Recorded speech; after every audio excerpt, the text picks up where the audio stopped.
Our next speaker is Camila Escalante. Camila is the woman behind Cahuasachan News, a media outlet based in Bolivia.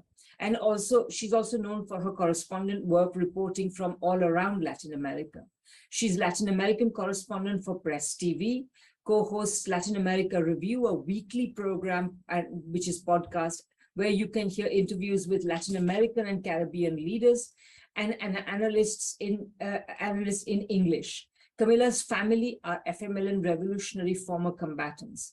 She was previously based in Quito, Havana, and Caracas.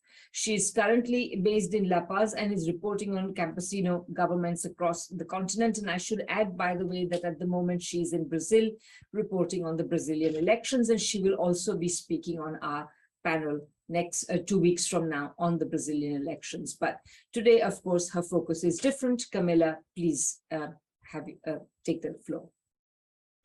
Thank you so much, Radhika, and thank you to all the rest of the organizers, Alan, Carlos, and Arnold August, of course, for inviting me to join this great panel. I wanted to first talk about the Caribbean, just in case anyone else doesn't touch on it, because I know that there are a lot of experts on this panel that may know more about the countries that I typically cover. As Radhika explained, back in the month of May through June, we heard a lot of pushback from the Caribbean on the exclusion of Cuba, Nicaragua, and Venezuela from the Biden summit in Los Angeles. To different degrees, the governments of Dominica, Belize, Barbados, St. Vincent and the Grenadines, and Antigua and Barbuda, among others, condemned the exclusion of these governments and the people, and movements that they represent. Some of those governments, it was kind of difficult to foresee, to predict who would actually attend, but in the end, despite many of the condemnations and denouncements, they almost all participated or sent some sort of representation to the summit in Los Angeles. But those who did participate, they did voice their protests oftentimes of the exclusion of these countries in their statements before the summit. And others, of course, added their protests against the ongoing brutal genocidal US blockade on Cuba and the sanctions on Venezuela. One of the denouncements we heard going into the summit was from Prime Minister Roosevelt Skerrit of Dominica, who he gave a speech at home before leaving for the summit. And he said, "I participate in the summit as a proud recipient of the Jose Marti Award, as a brother of the ALBA countries, and as a member of the Global South, and as a friend of the Global North." And I think that is a very, important sentiment and statement that he shared, because he wanted to make sure that it was clear to both Washington, but also to his, friends in Caracas and anywhere else, that in fact, he was going to participate in this summit, but not forgetting his, participation and role in the Bolivarian Alliance. And, that goes against the nature of Aquarians. And I think that's. Sorry, Camila, please go ahead. Very sorry about that. It's okay.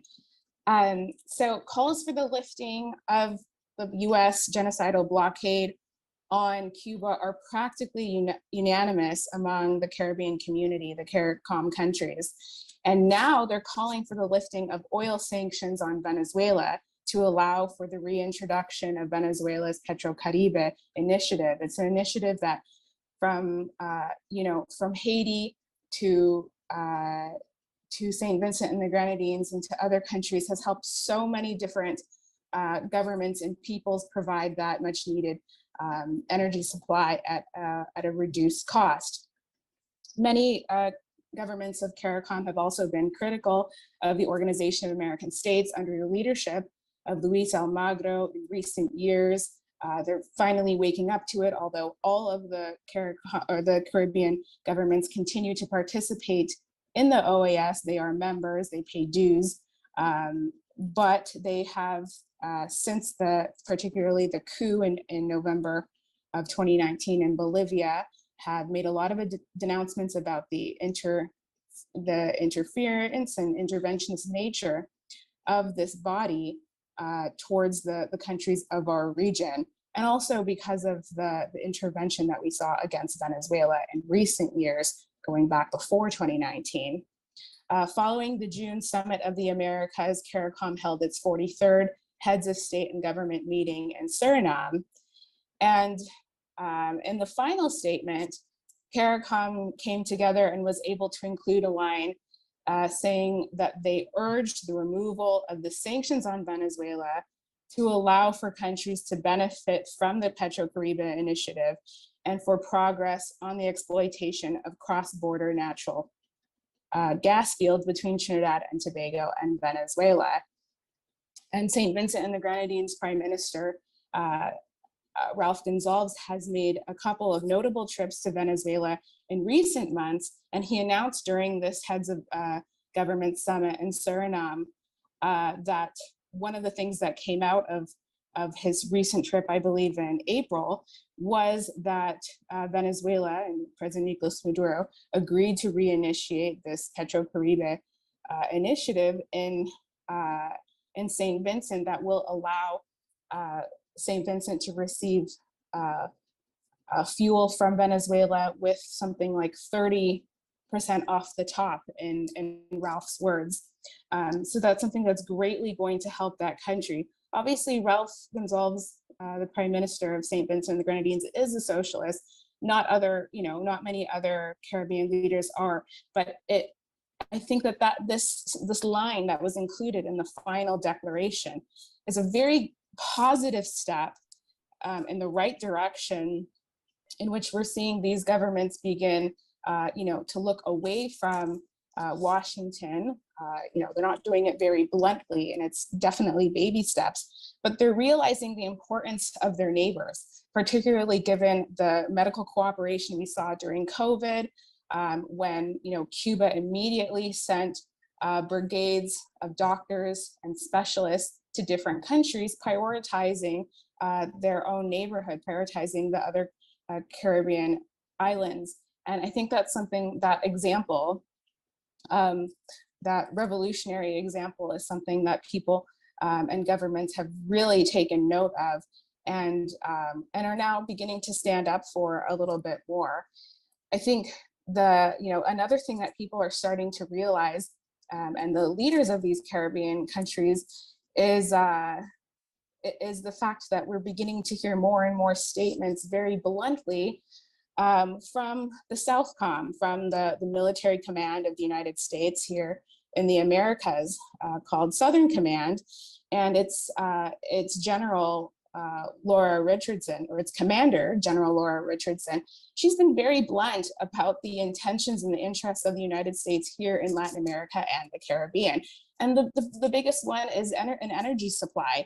And the three countries with the largest supply of energy, which the US and these private companies, these transnationals, are seeking to exploit, are in Trinidad and Tobago, Suriname, and Guyana, after Venezuela. And I think that's beginning to become clearer and clearer, that the people and governments of those countries have a duty to protect their national sovereignty, protect their natural resources, particularly given the international conflict. And this attempt by the United States to try to, scam any country out of their resources right now, this outright scramble. And so I think, what needs to happen right now is that it's very important for the peoples and movements, and these countries already have their very strong and sovereign anti-imperialist movements that are, continuing to fight from below and push from below. But we need to be following the example of countries like Bolivia and like Nicaragua, who are standing strong against imperialist plunder. And look at things, the way in which Bolivia, the model Bolivia has applied, which is only developing and exploiting resources with other countries and other companies that are willing to do so while under the understanding that these resources belong to the Bolivian people and that anything that is derived from the exploitation must first benefit the Bolivian people. Radhika, do I have any more time? Let me just get a check on time. Oh, I can't hear you. 2 minutes, since you're being so wonderfully interesting. Okay, well, I don't have a lot more to say. I was just gonna do a little summary on what's going on in Bolivia. So this Thursday, there was a massive march once again of the unions and the social movements and the indigenous organizations convoked by the COB, the Bolivian Workers Central, which is, one of the largest,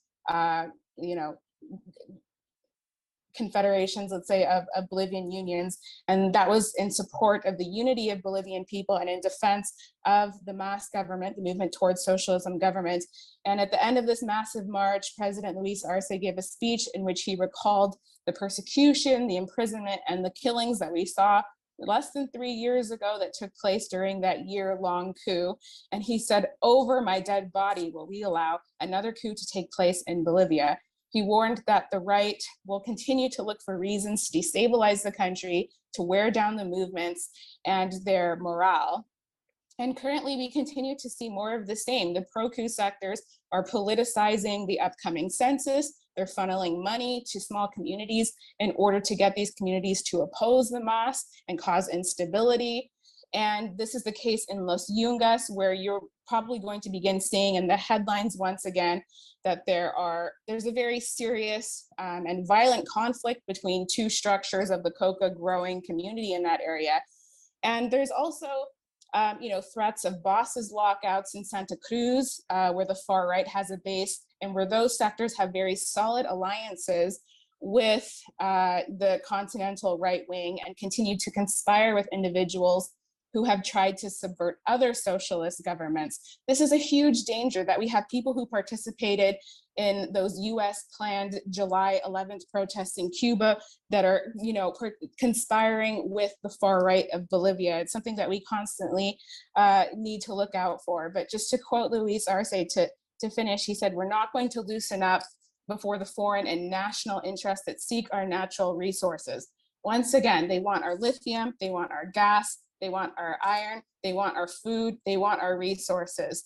They're concerned that we have woken up and found the path for development, progress, employment, and industrialization in Bolivia.